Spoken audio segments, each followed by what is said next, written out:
Hi guys, we're going to talk about chapter 3 in Of Mice and Men. There's 4 major events that occur in this chapter in terms of importance for the overall story.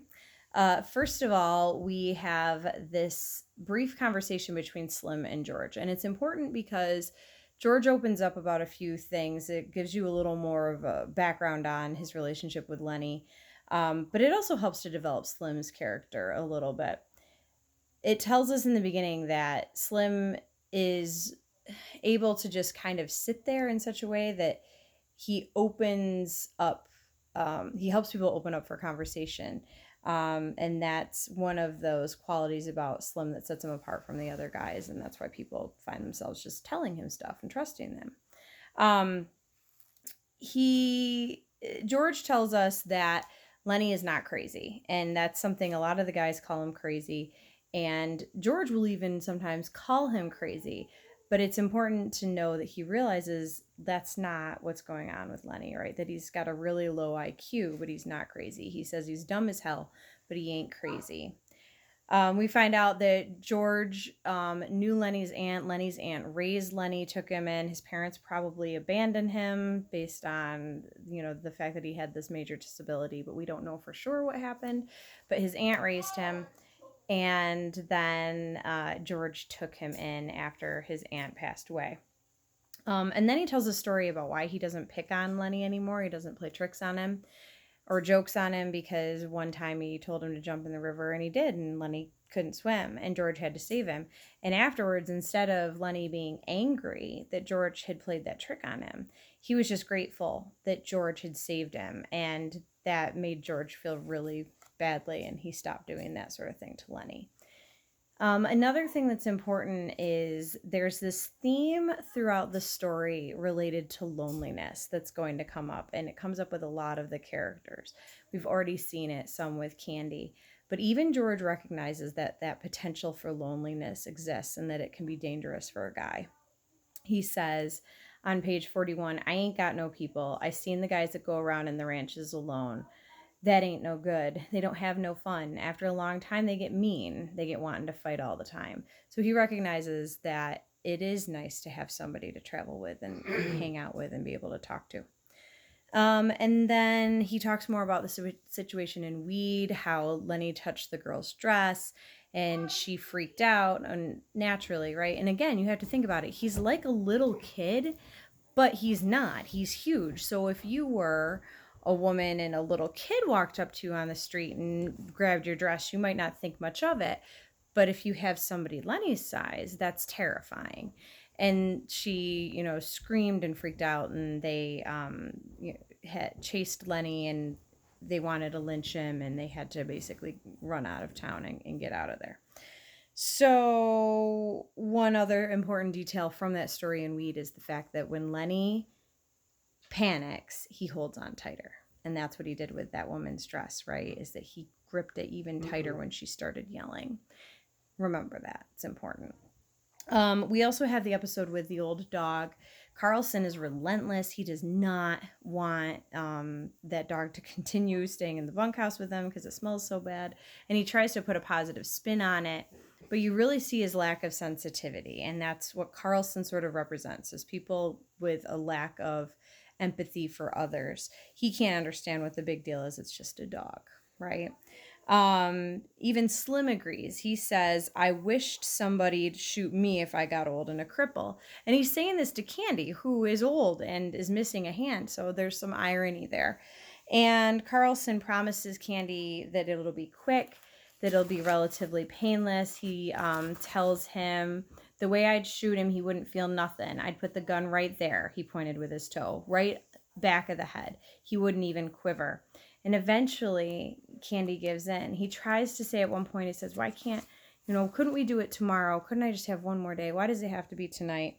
And Carlson says to him, "I see no reason for it. Let's get it over with. We can't sleep with him stinking around in here."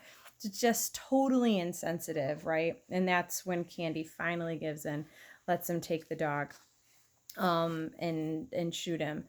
And on pages 48 and 49, there is a ton of suspense that Steinbeck builds because he doesn't move the action along. You've got the men sitting there and they're restless and everybody's uncomfortable and they're, nobody really wants to talk about anything. It's super awkward while Candy lays there. And then eventually it says a shot sounded in the distance. The men looked quickly at the old man, every head turned toward him. For a moment, he continued to stare at the ceiling. Then he rolled slowly over and faced the wall and lay silent.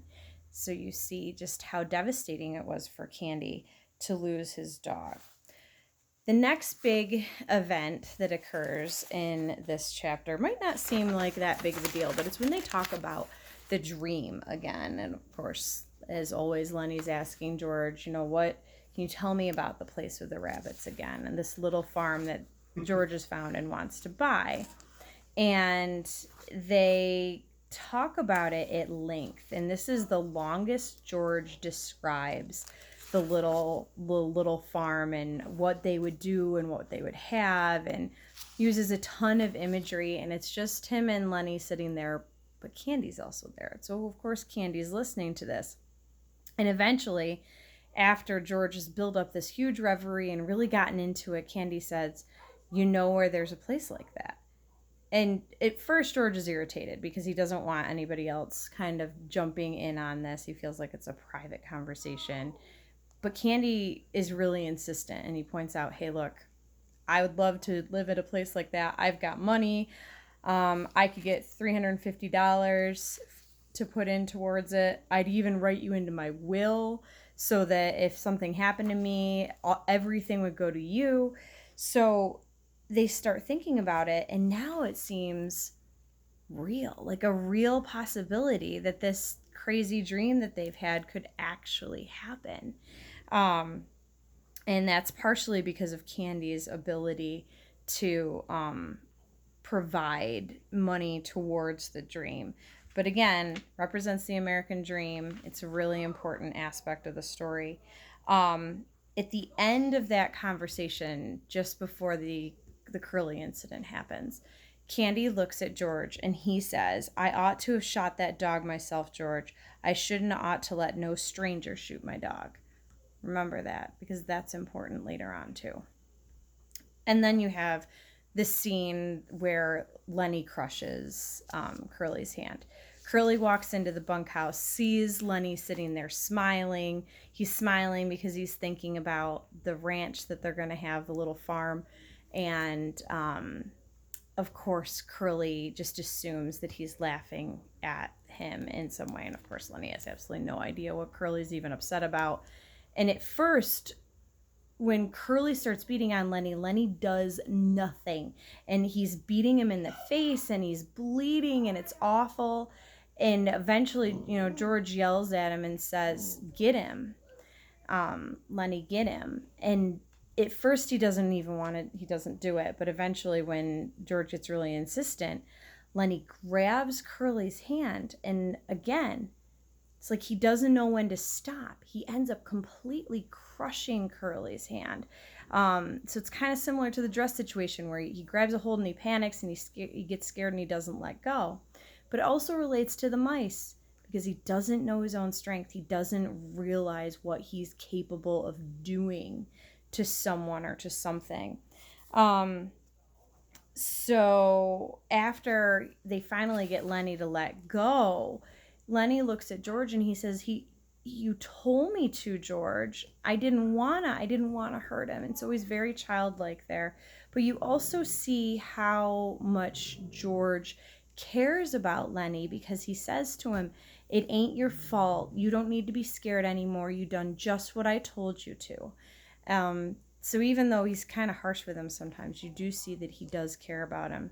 The other important thing from this episode is that, Slim looks at Curly and says, you got your hand caught in a machine.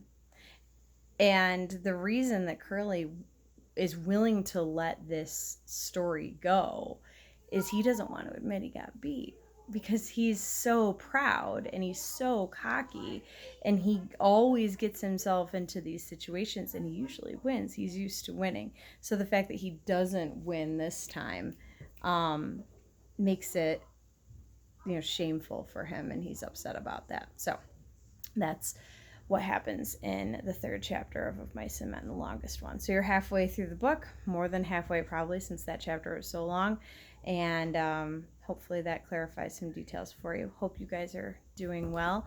You can say hi to Coco. Coco. How cute Coco is. Rosie doesn't like Coco. Oh, there she is. There's Coco. There's Rosie. And Mr. Campbell's down there too. There he is. He's chilling. We're chilling. Thursday night excitement. Hope you guys are doing well, and let me know if you have any questions, and hopefully I'll see you soon. Bye.